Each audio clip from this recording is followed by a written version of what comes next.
Civil code का मतलब इतना हुआ, ये आपकी लाइफ में तब आएगा जब आपकी शादी की बातचीत शुरू होगी। सामान्यतया जब शादी की बातचीत शुरू होती है तो पहला सवाल यही होता है, लड़का कितने साल का है, लड़की कितने साल की है। यहीं से बातचीत शुरू होती है, बेटा कितने का है, बेटी कितने की। यहीं से यूनिफॉर्म सिविल कोड आपकी लाइफ में एंटर करेगा। और अगर शादी सक्सेसफुल हो गई तो यूनिफॉर्म सिविल कोड वहीं खत्म हो गया। बस शादी हुई और शादी अगर सफल रही तो आपका यूनिफॉर्म सिविल कोड फिर आपके लिए कोई ज़रूरत नहीं पड़ेगी, उसकी कोई मतलब आपके मायने नहीं रखता। लेकिन अगर शादी सफल नहीं हुई तब इसमें आगे भी चलेगा। तो जब शादी विवाह की बातचीत होती तो पहला सवाल होता है, लड़का कितनी साल की, लड़की कितने साल की। भारत में लड़कियों की शादी की मिनिमम एज 18 साल है। बाल विवाह एक्ट में भी यही लिखा हुआ है। लड़कों की शादी की उम्र 21 साल है, लेकिन इस सबके ऊपर अप्लीकेबल नहीं है। तो इसलिए मेरा ये मानना है कि जैसे दुनिया के 125 देशों में शादी विवाह की उम्र सबकी समान होती है, कहीं 18 है, कहीं 19 है, कहीं 20 है। लेकिन जब मैंने 2018 में PIL फाइल किया था, उस समय मैंने रिसर्च किया था, तो दुनिया के 125 देशों में शादी विवाह की उम्र समान है। ज़्यादातर 18, 19, 20 है, कुछ 20 है, कुछ की 21 भी है। जो भी शादी की उम्र हो, अलग अलग क्यों होनी चाहिए? ऐसा नहीं होना चाहिए ना कि अगर एक ही फ्लोर पे 4 फ्लैट हैं तो फ्लैट नंबर 1 में शादी की एज जो है 18 हो, फ्लैट नंबर 2 में शादी की उम्र 9 साल हो या 14 साल हो। ये नहीं होना चाहिए, ये ज़रूरत भी नहीं है। आपका WHO मना कर चुका है, नेशनल ह्यूमन राइट कमीशन मना कर चुका है, UN के कन्वेंशन कहते हैं बाल विवाह रोको, बाल विवाह के ऊपर कानून भी है।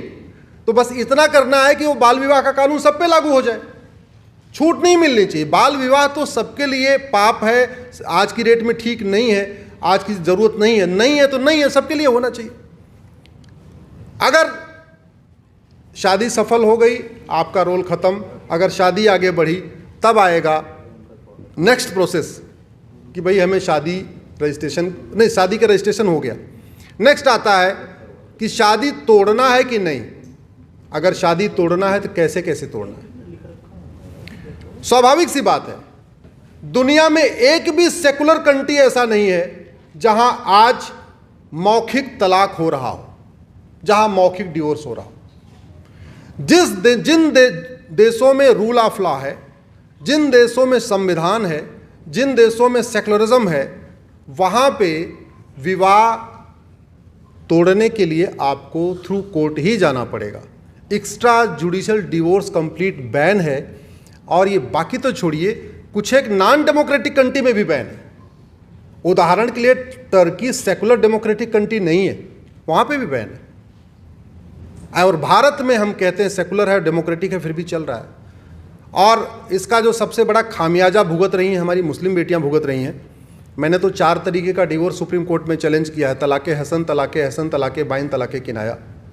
एक बिटिया है, यहीं जर्नलिस्ट है, नोएडा में काम करती है, उसका हस्बैंड एडवोकेट है।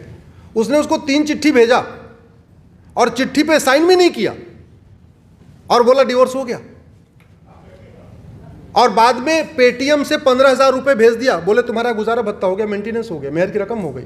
और फिर बाद में 2,000 रुपये भेजा, बोला दूध, ये तुम्हारा दूध पीने का भी हो गया। मीडिया के हमारे मित्र आए हुए जानते हैं, वो भी मीडिया में ही काम करती है, वो भी जो है इनपुट में ही काम करती है। एक बिटिया कर्नाटक में कलबुर्गी में MBBS MS gynaecologist, husband MBBS MD, ससुर MBBS MD, सास MBBS MS गायनोलॉजिस्ट, घर में नर्सिंग होम, और उसको तलाक़े किनाया दे दिया। तलाक़े किनाया का मतलब जा मैंने तुम्हें आज़ाद किया, जा मैंने तुम्हें आज़ाद किया, जा मैंने तुम्हें आज़ाद किया। सोचिए जरा, वो भी सुप्रीम कोर्ट आई हुई है।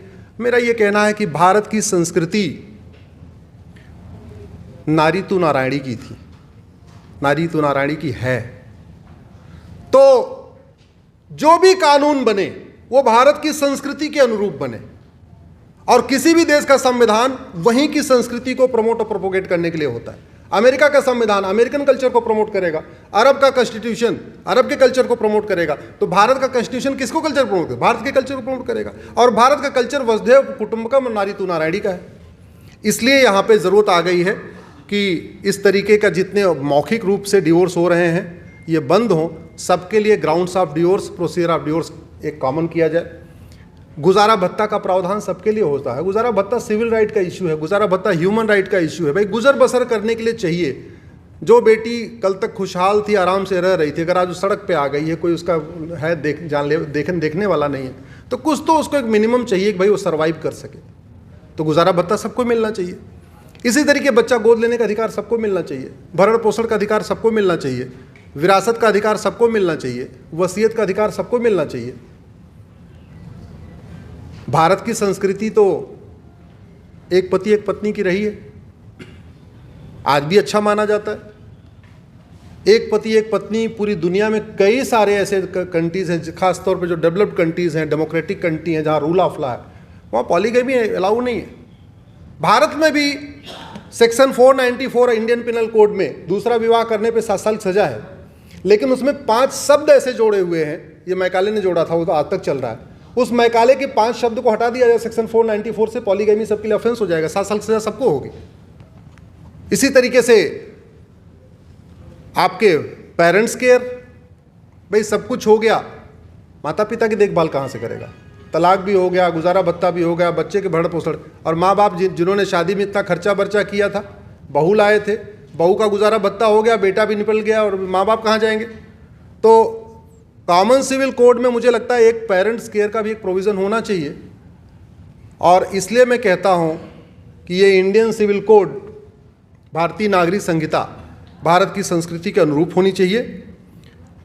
और जिस तरीके से हमने एक इंडियन पिनल कोड बनाया है, इसमें 23 चैप्टर्स हैं, offence relating to religion, offence relating to, मतलब जितने तरीके 23 तरीके के अपराध के लिए हमने 23 चैप्टर इसमें डाला हुआ है। ऐसे ही इसी पैटर्न पे एक हम इंडियन सिविल कोड बना सकते हैं। उस इंडियन सिविल कोड में chapter number 1 age of marriage हो सकता है, chapter number 2 process of marriage registration हो सकता है, chapter number 3 grounds of divorce, procedure of divorce हो सकता है, chapter number 4 grounds of maintenance, procedure of maintenance हो सकता है, chapter number 5 grounds of adoption, guardianship हो सकता है, बच्चा कैसे कैसे गोद लेना है, कैसे अडॉप्ट करना है, chapter number 6 grounds of succession हो सकता है, प्रोसीजर ऑफ सक्सेशन हो सकता है, chapter 8 grounds of divorce, grounds of inheritance, procedure of inheritance हो सकता है, चैप्टर नंबर 9 उसमें पेरेंट्स केयर हो सकता है। और मेरा तो व्यक्तिगत मत यह है कि इसमें अगर चाहें, जैसा कॉन्स्टिट्यूशन के शेड्यूल 3 में लिखा है population control and family planning, तो उसमें 10वां चैप्टर 2 चाइल्ड नॉर्म भी डाला जा सकता है, हम दो, हमारे दो, सबके दो। तो एक कंप्लीट अपने आप में इंडियन पिनल कोड बनेगा जो सबके लिए लागू होगा, और 21वीं सदी में इसकी ज़रूरत भी है। मुझे लगता है इसका सबको फ़ायदा होगा, नुकसान तो कोई है ही नहीं है। लेकिन अगर हम इसको फ़ायदे के कंपैरेटिव एनालिसिस करें तो इंडियन सिविल कोड से हिंदू बेटियों को केवल एक फ़ायदा होगा कि शादी का रजिस्ट्रेशन कंपलसरी हो जाएगा। क्रिश्चियन बेटियों को 2 फायदा होगा, शादी का रजिस्ट्रेशन भी कंपलसरी होगा, दूसरा कूलिंग पीरियड जो उनका ज़्यादा है 2 साल का है वो 6 महीने का हो सकता है, क्योंकि पूरी दुनिया में जनरली कूलिंग पीरियड 6 महीने का। कूलिंग पीरियड का मतलब ये हुआ कि अगर पति पत्नी दोनों अलग होना चाहते हैं और अप्लाई करते हैं कोर्ट में, तो जज उनको एक टाइम देता है, भाई ठंडे दिमाग से सोचो। हिंदू जैन बौद्ध के सिख के लिए कूलिंग पीरियड 6 महीने का है, लेकिन क्रिश्चियंस के लिए कूलिंग पीरियड 2 साल का है। तो यानी आज अगर वो दोनों म्यूचुअली तैयार हों, दोनों पक्षों के माँ बाप भी तैयार हैं, पति पत्नी भी तैयार हैं और कह रहे हैं हम अलग होंगे, तो भी उनको 2 साल वेट करना पड़ता है। तो अगर इंडियन सिविल कोड आएगा तो क्रिश्चियन बेटियों को और पूरी कम्युनिटी को 2 फायदा हुआ कि आपका कूलिंग पीरियड 6 महीने का हो गया। पारसी में 3 फायदा हुआ, शादी का रजिस्ट्रेशन कंपलसरी हो गया, कूलिंग पीरियड भी रिड्यूस हो गया। तीसरा फायदा यह हुआ कि जो गैर पारसी से शादी करने के बाद उनका सक्सेशन और इनहेरिटेंस का राइट खत्म हो जाता है।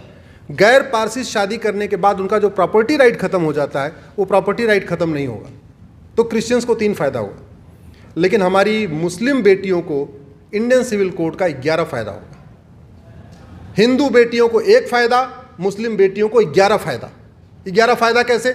शादी विवाह की उम्र 18 साल या 19 साल या 20 साल हो जाएगी, फ़ायदा सबसे ज़्यादा किसको हुआ? मुस्लिम बेटियों को। कि हिंदू जैन बौद्ध सिख में पहले 18 चल रही है।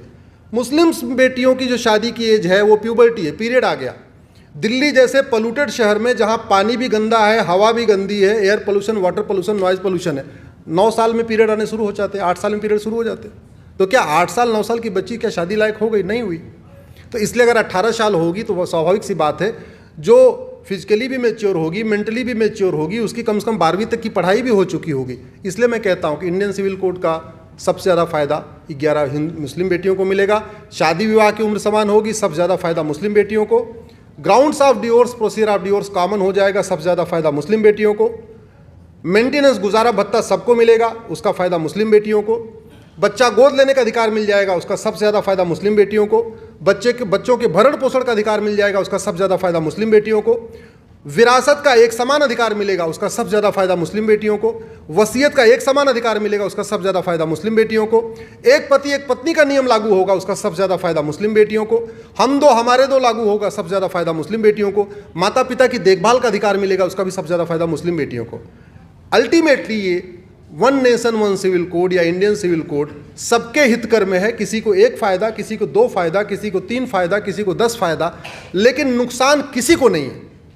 कुछ लोग कहते हैं कि हमको तो जी फ्रीडम ऑफ रिलीजन है। खास तौर पे मैंने एक ओवैसी जी का इंटरव्यू देखा, एक सिब्बल साहब का देखा, एक चिदम्बरम साहब का देखा। वो लगता है संविधान को मिसकोट कर रहे हैं। और मैं चाहूंगा कि आप सब लोग एक बार गूगल करिए बाद में 5 टेनेट्स ऑफ इस्लाम या 5 tenets of Sikhism, 5 tenets of Jainism, 5 tenets of Buddhism, 5 tenets of Hinduism. Indian civil code से ये जो 5 मुख्य एलिमेंट होते हैं किसी भी रिलीजन के, चाहे वो इस्लाम है, चाहे जैन है, चाहे बुद्धिज्म, चाहे सिखिज्म, उसमें किसी में इंटरफेरेंस नहीं आएगा, किसी में इंटरफेयर नहीं करेगा। और सुप्रीम कोर्ट भी कहता है रिलीजन, और बाबा साहब अम्बेडकर कहते थे रिलीजन सब कुछ नहीं होता, रिलीजन केवल उसके इंपॉर्टेंट फंडामेंटल्स होते हैं, वो इंटरफेयर नहीं होगा। जब इस पर बहस हो रही थी 23 नवंबर 1948 को, बाबा साहब ने भी यही कहा था कि इंडियन सिविल, ये यूनिफॉर्म सिविल कोड आने से किसी की रिलीजियस फीलिंग नहीं होगी, नमाज वैसे ही होगी, अजान वैसे ही होगी, चर्च में प्रेयर वैसे ही होगी, गुरुद्वारे में प्रेयर वैसे ही होगी, मंदिर में शादी वैसे ही होगी, निकाहनामा वैसे ही पढ़ा जाएगा, 7 फेरे वैसे ही होंगे, सब कुछ एज इट इज़ होगा। केवल देश की सभी बहन बेटियों को एक समान अधिकार मिल जाएगा। भारत में अब तक 15 लोग प्रधानमंत्री हो चुके हैं। मोदी जी 15वें भारतीय हैं जो प्रधानमंत्री बने हैं। हम सब को उनको धन्यवाद देना चाहिए कि जो काम पहले के 14 प्रधानमंत्री नहीं किए, उस काम को मोदी जी आगे बढ़ा रहे हैं। पब्लिकली उन्होंने कह दिया है, इतना बोल्ड एक मैसेज जो उन्होंने कहा है कि एक परिवार में 2 कानून नहीं। तो वास्तव में हम सब चूंकि संविधान के द्वारा गवर्न हैं, हम सब के लिए एक ही किताब है जिससे हम चलते हैं, संविधान। तो स्वाभाविक सी बात है, हिंदू मुस्लिम पारसी ईसाई एक परिवार हो गया, चूँकि हम सारे संविधान से चलते हैं। भारत न वेद से चलता है, न पुराण से, न बाइबल से, न कुरान से। भारत चलता है संविधान से। जब भारत संविधान से चलता है और ये संविधान कहता है संविधान, सबको एक समान विधान, सबको समान अवसर, सबको सम्मान, सबके लिए नेशन फर्स्ट, ऐसी स्थिति में इंडियन सिविल कोड जितना जल्दी आ जाए उतना अच्छा है। यूनिफॉर्म सिविल कोड ना आए, मैं यही रिक्वेस्ट करूंगा। यूनिफॉर्म सिविल कोड एक विवादित नाम हो चुका है, यूनिफॉर्म शब्द एक विवादों में आ चुका है। अच्छा यही होगा इंडियन सिविल कोड आए, जितने जल्दी आ जाएगा, जितने जल्दी इसका ड्राफ्ट आ जाएगा, उतने जल्दी सारे शंकाओं पे विराम लग जाएगा। शंकाएं तब तक हैं, इस पे बहस विवाद तब तक है जब तक इसका ड्राफ्ट नहीं आ रहा है। जैसे ही ड्राफ्ट आएगा, हर चीज़ के विवाद का अंत हो जाएगा। आप सब लोगों ने मुझे सुना, आपने मुझे बुलाया, मैं सबको आभार व्यक्त करता हूं, सबको धन्यवाद देता हूं। भारत माता की।